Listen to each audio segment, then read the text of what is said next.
Shalom, selamat siang Bapak Ibu, saudara-saudara yang terkasih dalam nama Tuhan Yesus Kristus. Pada kesempatan siang hari ini kita bersyukur kepada Tuhan, waktu yang Tuhan berikan kepada kita untuk beribadah dan merenungkan kebenaran firman Tuhan. Mari kita membuka satu bagian kebenaran firman Tuhan yang terambil dari surat Paulus kepada jemaat yang ada di Tesalonika. 2 Tesalonika pasal yang ketiga. 2 Tesalonika pasal 3 ayat yang ke-6 kita akan membacanya, memperhatikannya sampai ayat yang ke-11. Saya akan bacakan firman Tuhan ini untuk kita. Demikianlah firman Tuhan. Tetapi kami berpesan kepadamu, saudara-saudara, dalam nama Tuhan Yesus Kristus, supaya kamu menjauhkan diri dari setiap saudara yang tidak melakukan pekerjaannya dan yang tidak menurut ajaran yang telah kamu terima dari kami. Sebab kamu sendiri tahu bagaimana kamu harus hidup mengikuti teladan kami, karena kami tidak lalai bekerja di antara kamu.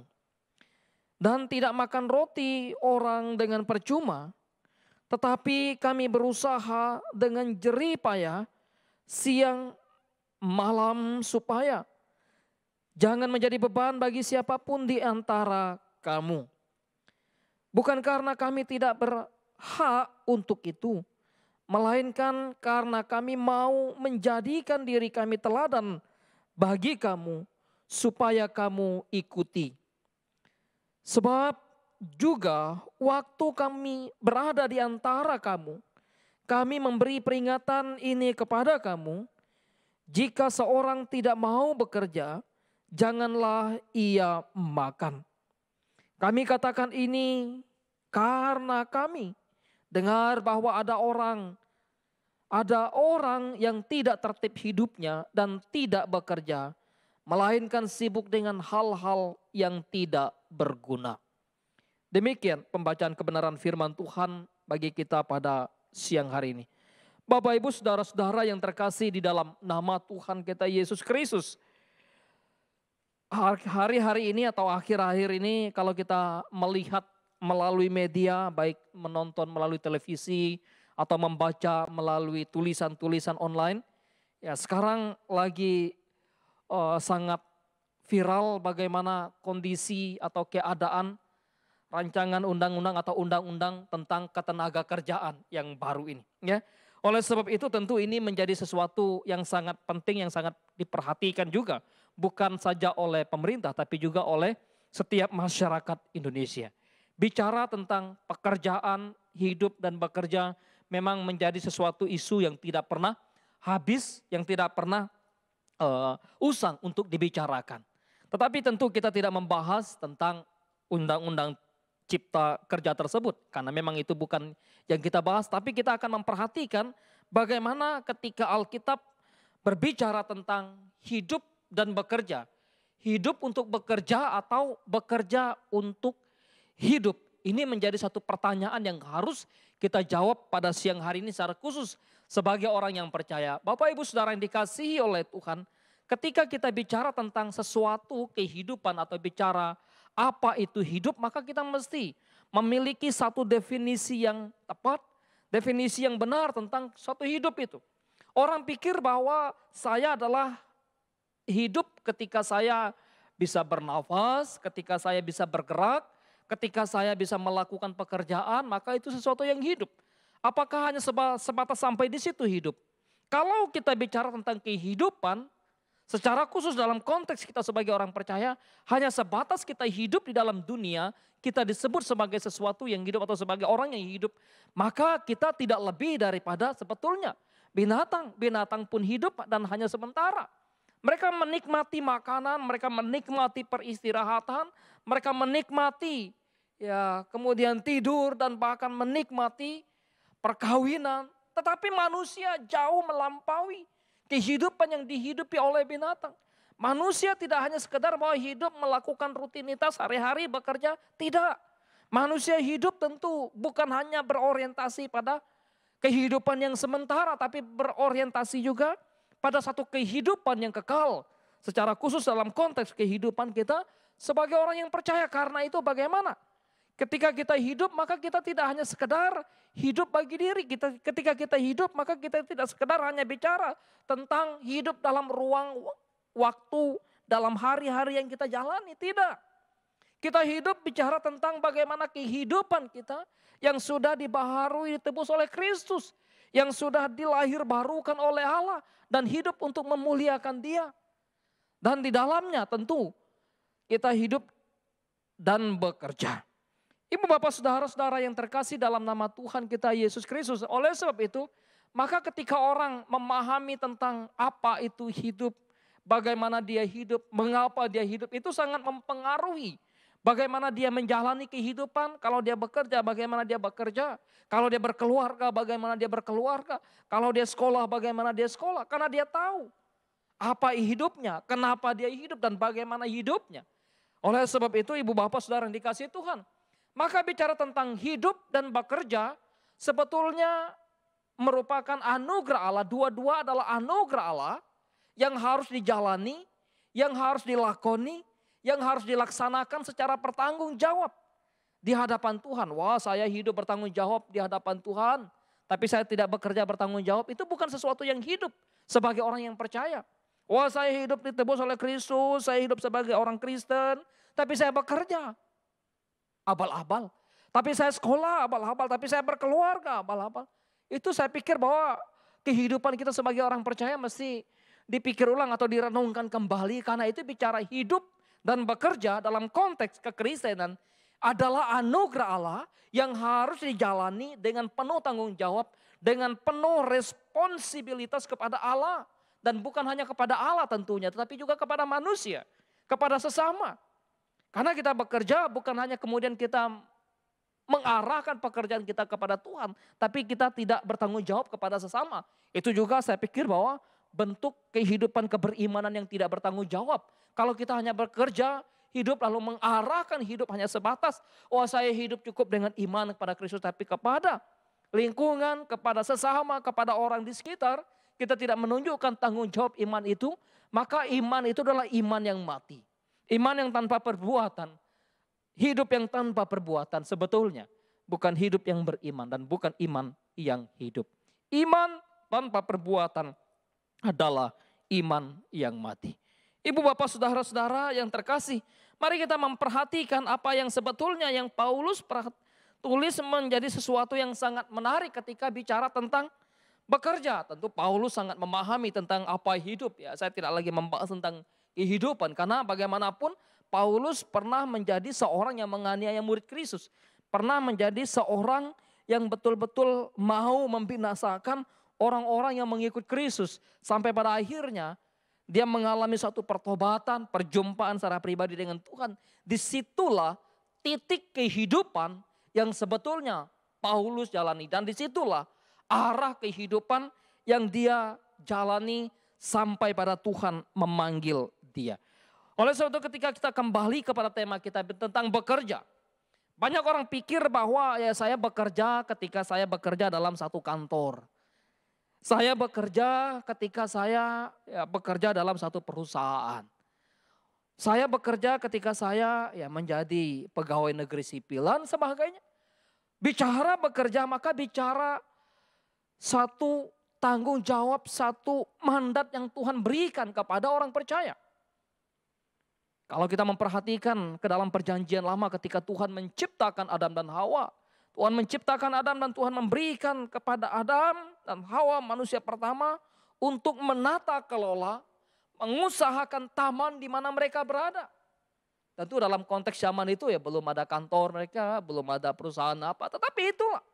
Jadi melakukan satu kegiatan, melakukan satu tugas tanggung jawab yang Allah berikan kepada mereka dan bertanya kepada kita pada saat ini.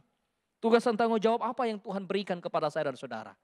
Kalau Tuhan berikan kepada kita tanggung jawab sebagai seorang guru yang mengajar, mendidik, maka bagaimana kita bertanggung jawab dan bekerja di sana untuk kemuliaan Tuhan. Kalau Tuhan mempercayakan kepada kita, memanggil kita untuk menjadi seorang perawat, menjadi dokter, menjadi lawyer, menjadi kemudian ekonom, menjadi bisnismen, dan sebagainya. Maka bagaimana kita melakoni pekerjaan itu, melaksanakan setiap tugas tanggung jawab di sana dengan penuh rasa syukur kepada Allah, dengan penuh rasa sukacita karena Tuhan yang menganugerahkan.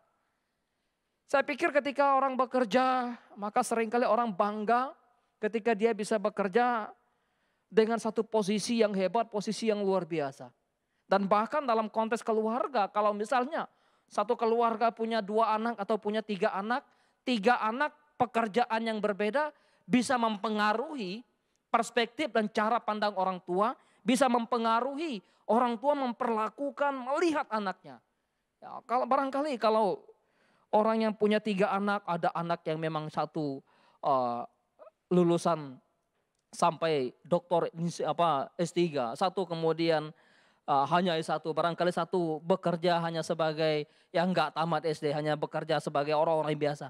Mungkin keluarga akan membanggakan dan berpikir bahwa anak saya yang sudah lulus S3 dan dia bekerja di satu perusahaan yang besar, pimpinan yang tertinggi di salah satu perusahaan, dia akan membanggakan.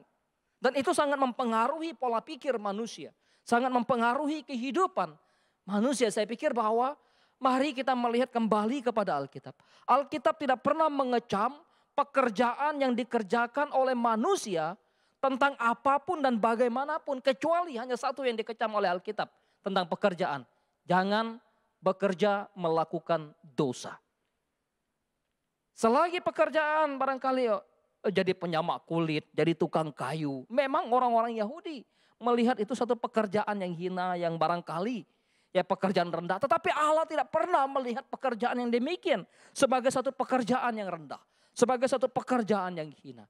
Karena itu mari kita melihat dari satu perspektif yang Alkitab ingin sampaikan, bahwa bekerja berarti melaksanakan satu tanggung jawab di hadapan Allah atas apa yang Allah anugerahkan. Kalau kita memang Tuhan karuniakan, Tuhan tempatkan untuk menjadi seorang OB di satu perusahaan, di satu kantor, di satu building, maka bagaimana kita di sana melaksanakan pekerjaan dengan sungguh-sungguh di hadapan Tuhan. Ibu bapak saudara-saudara yang terkasih dalam nama Tuhan kita Yesus Kristus, setiap orang tentu punya tujuan, punya alasan mengapa dia bekerja. Ya, hal yang sangat mendasar adalah bagi orang-orang tertentu, saya bekerja, kalau saya tidak bekerja saya nggak dapat makan. Saya bekerja supaya kalau saya bekerja nanti saya bisa mengumpulkan uang. Kalau saya punya banyak uang, saya bisa membeli apa yang saya suka, saya bisa membeli apa yang saya inginkan. Saya bekerja supaya saya menjadi seorang miliuner. Kalau saya sudah menjadi seorang yang kaya, menjadi seorang miliuner, saya menjadi orang yang dikagumi, dihormati, dan bahkan saya mau bekerja supaya kalau saya kemudian menjadi orang yang terkaya, orang yang limpah dengan harta, saya bisa sesuka hati saya untuk memperhamba orang. Apakah demikian? Tentu tidak demikian dengan kehidupan orang percaya. Kita memiliki satu tujuan yang jelas kenapa kita harus bekerja. Kita memiliki satu tujuan yang jelas kenapa kita harus melakukan pekerjaan. Dan apa yang Paulus sebutkan dalam bagian ini, mengapa dia bekerja? Dalam konteks yang kita baca tadi, surat kepada orang-orang di Tesalonika, paling tidak ada beberapa hal yang Paulus sebutkan kenapa dia harus bekerja. Padahal dia bisa hidup dari kehidupan yang dipelihara oleh Allah melalui jemaat Tuhan. Waktu dia memberitakan Injil kepada satu kota, kepada satu kampung, dan tinggal di sana, dia bisa mendapatkan satu pemeliharaan, dia mendapatkan satu jaminan dari orang-orang atau dari jemaat di mana dia layani. Tetapi dia katakan kepada orang di Tesalonika, tidak, saya harus bekerja. Mengapa saya harus bekerja? Paling tidak beberapa hal yang Paulus katakan.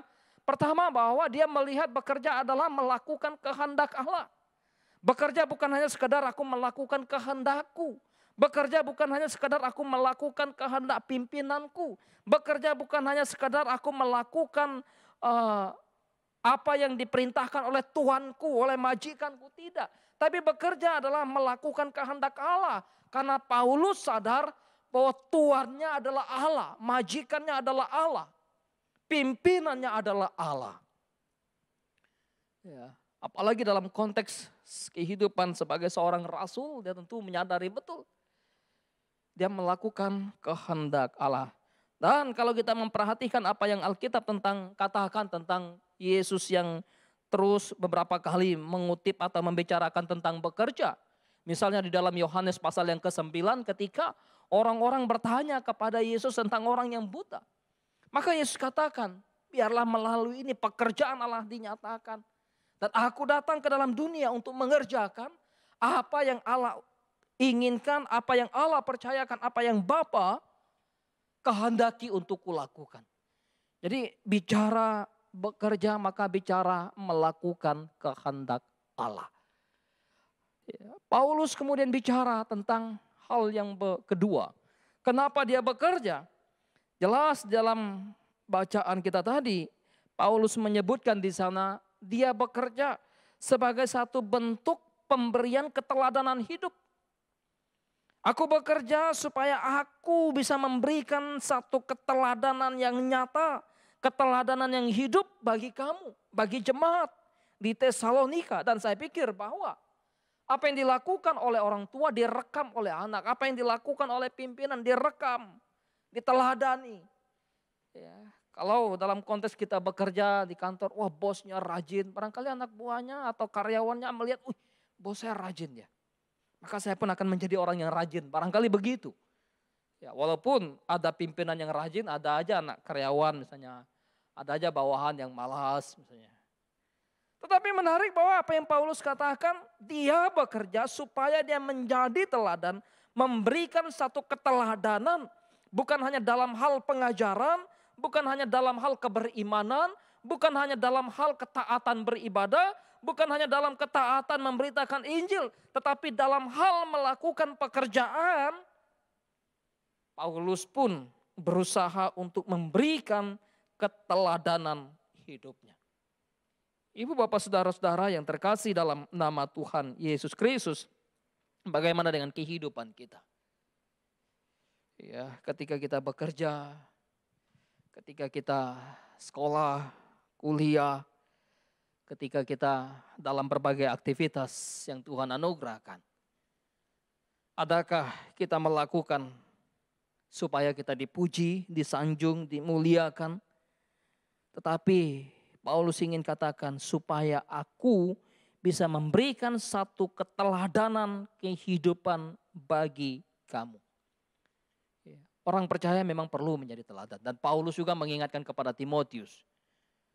Walaupun engkau masih muda, walaupun usiamu masih belia barangkali dibanding para filsuf di Efesus yang engkau layani, mereka adalah orang-orang yang tua. Mereka adalah orang-orang yang terpelajar secara dunia, punya hikmat, punya pengetahuan.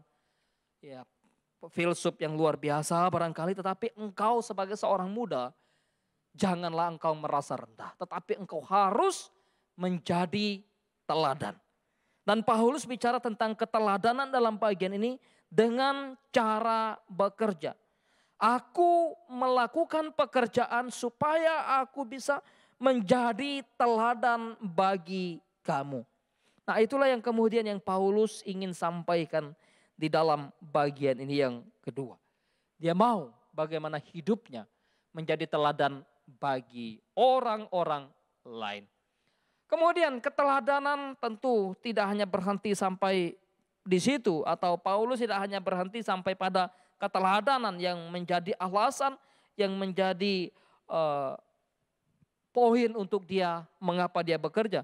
Paulus juga menyebutkan hal yang sangat penting untuk dia pikirkan kenapa dia harus bekerja adalah supaya dia tidak menjadi beban bagi orang lain.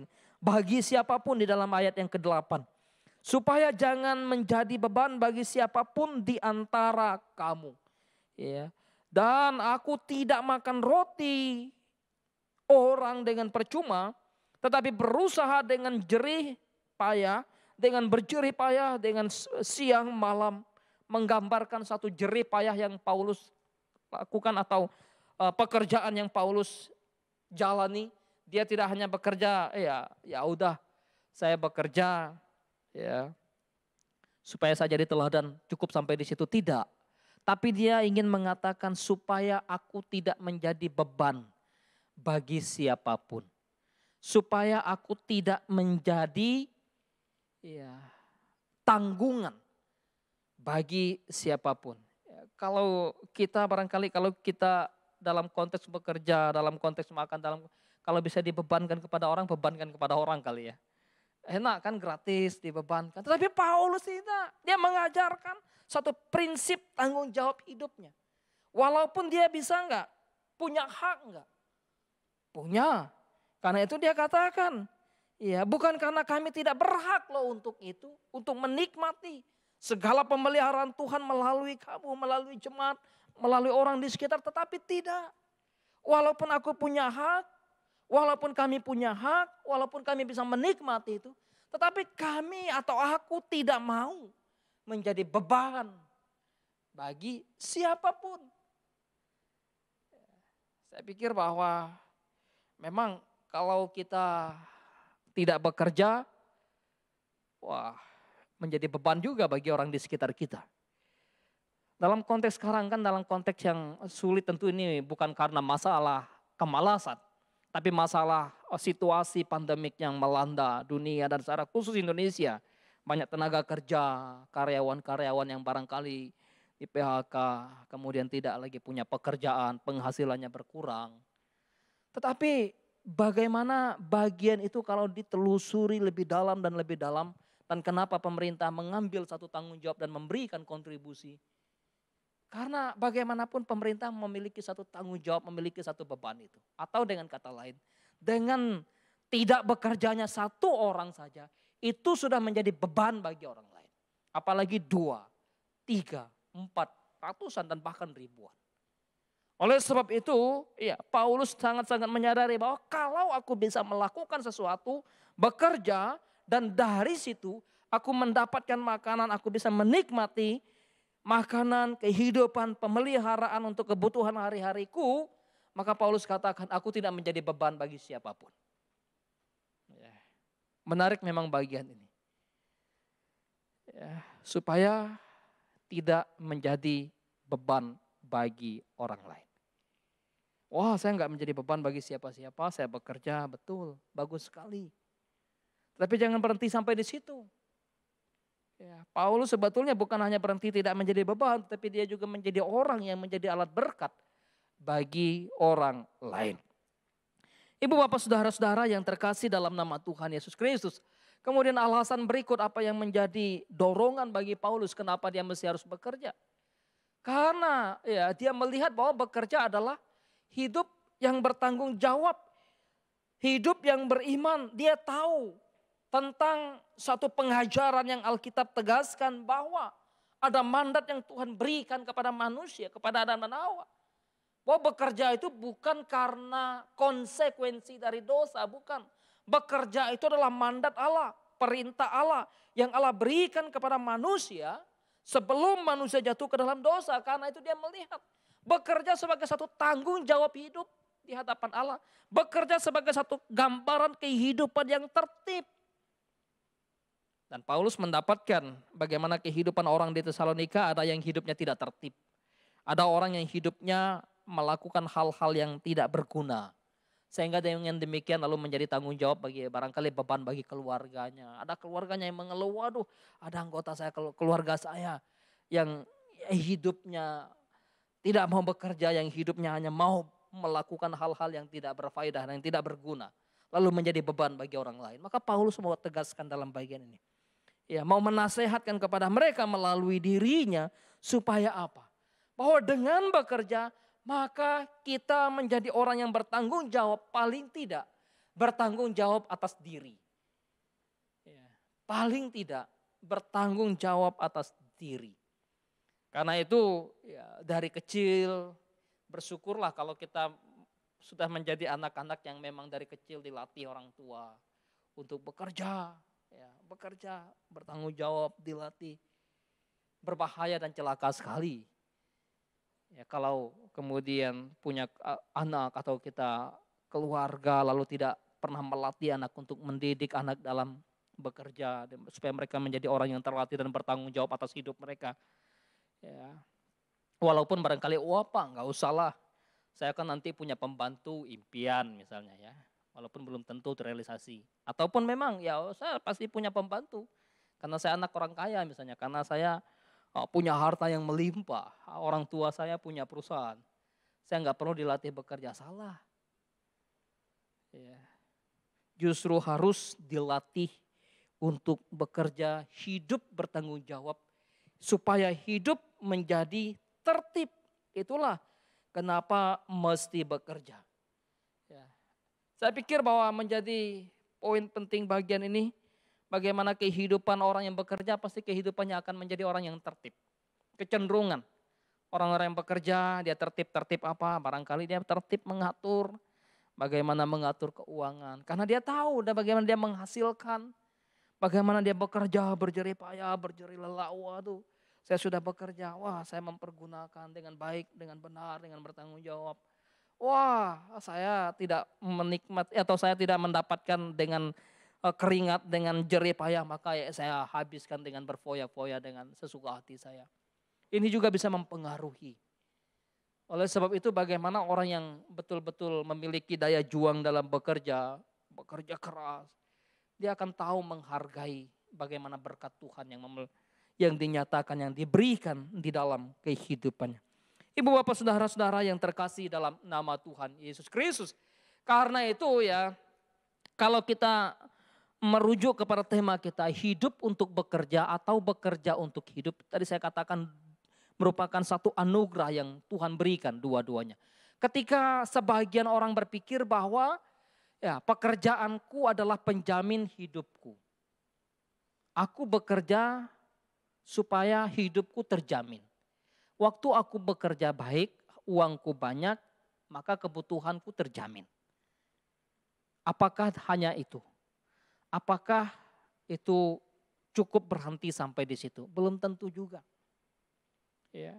Sebetulnya waktu kita bekerja bukan supaya kemudian kehidupan kita terjamin, bukan hanya sekedar kemudian pendidikan anak-anak terjamin, bukan hanya sekedar bisa beli rumah, bisa beli mobil, bisa kemudian investasi ini dan itu, bukan hanya sekadar itu saya pikir.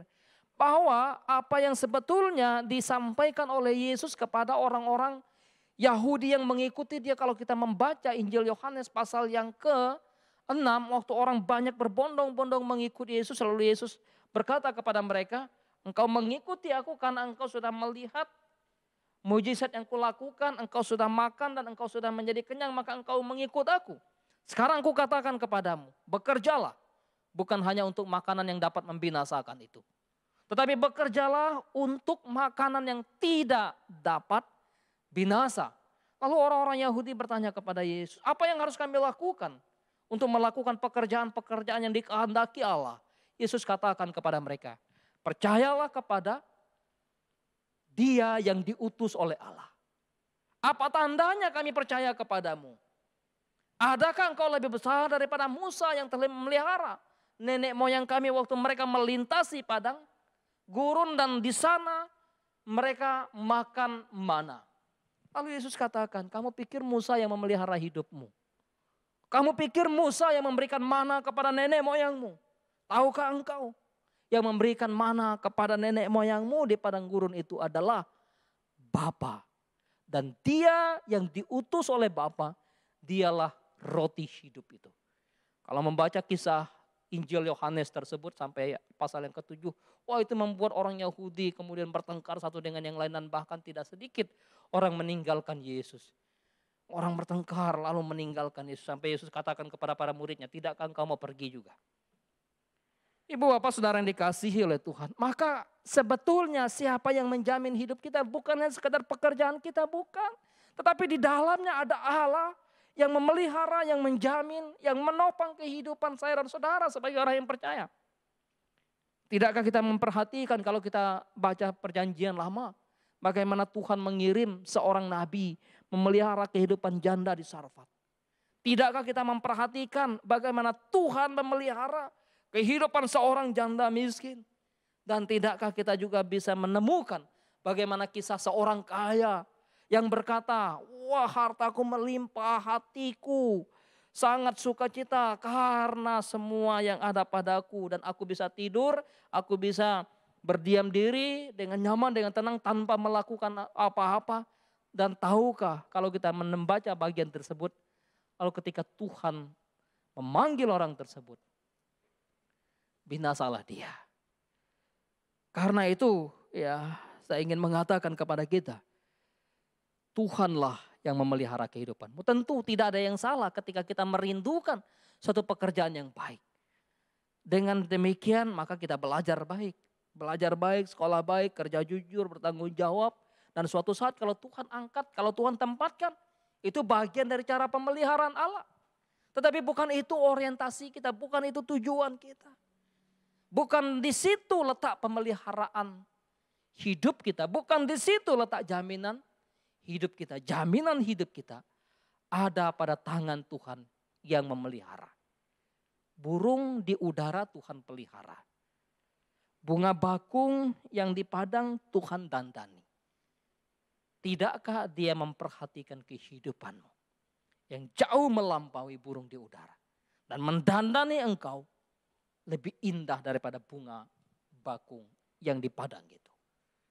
Ibu bapak saudara-saudara yang terkasih dalam nama Tuhan Yesus Kristus. Oleh sebab itu ketika kita bicara tentang hidup untuk bekerja atau bekerja untuk hidup, maka bekerja bukan hanya sekadar bisa supaya kita bisa bertahan hidup, tidak. Bekerja bukan hanya sekadar supaya kita bisa mendapatkan materi, mendapatkan harta, mendapatkan upah, mendapatkan gaji, bukan. Bekerja bukan hanya sekadar kemudian kita mengumpulkan uang, lalu kita bisa nabung dan sebagainya. Hidup kita terjamin untuk masa depan kita, bukan hanya sekadar itu. Bekerja adalah bagaimana kita melaksanakan satu mandat, satu panggilan Tuhan di dalam dunia di mana kita ada.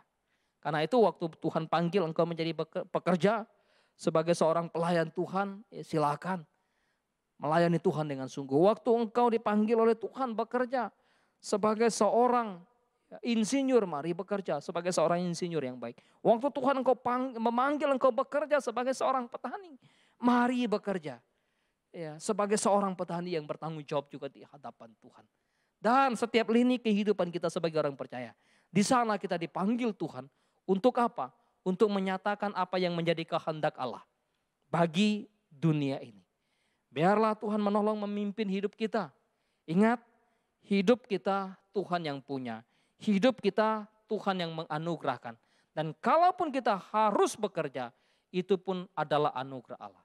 Oleh sebab itu, orang yang sadar akan anugerah Allah atas hidupnya, dia tidak akan pernah menyia-nyiakan hidupnya untuk tidak melakukan segala sesuatu yang berguna bagi kerajaan Allah di dunia ini. Mari kita tundukkan kepala, kita berdoa. Mohon pimpinan Tuhan untuk memimpin kehidupan kita.